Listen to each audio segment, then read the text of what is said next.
এখানে মেসেজ থাকবে না কার কি ভাই শুনেন, এরকম একটা ক্রাইসিস, এখানে এত বাহিনী আছে, তার বাহিনীর কাছে ইনফরমেশন থাকবে না যেখানে প্রতিনিধি আসছে, এইটা কোনো বিশ্বাসযোগ্য কথা তারা পাঠাইতেছে, আবার এখন বলতেছে আমার কাছে ক্লিয়ারেন্স নাই।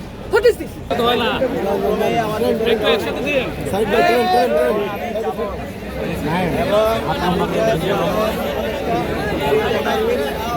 আমাদের শ্রদ্ধা আছে, সে যদি দায়িত্ব নিয়ে এসে এটা প্রশমন করার মতো কোনো কথা বলে আমরা অত্যন্ত খুশি হব, কিন্তু তাকে সেই দায়িত্ব নিয়ে এটা কথা বলতে হবে।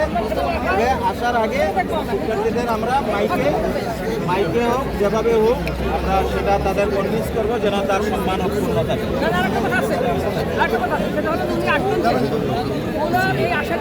কথা বলবে এই কথার সাথে আমি তার সাথে কথা বলতে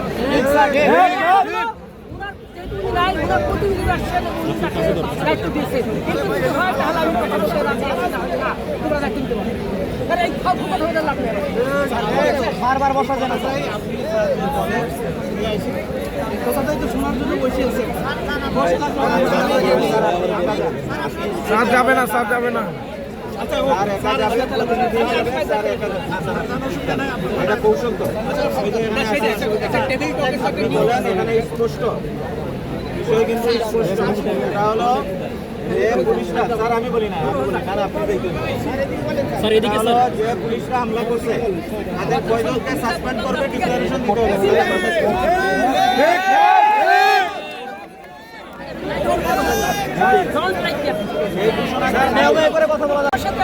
আমি যাইতে পারি, আমি এখন ভাবে যাইতে পারি। সবাই আমাকে বলে সবার কনসেপ্ট আছে না,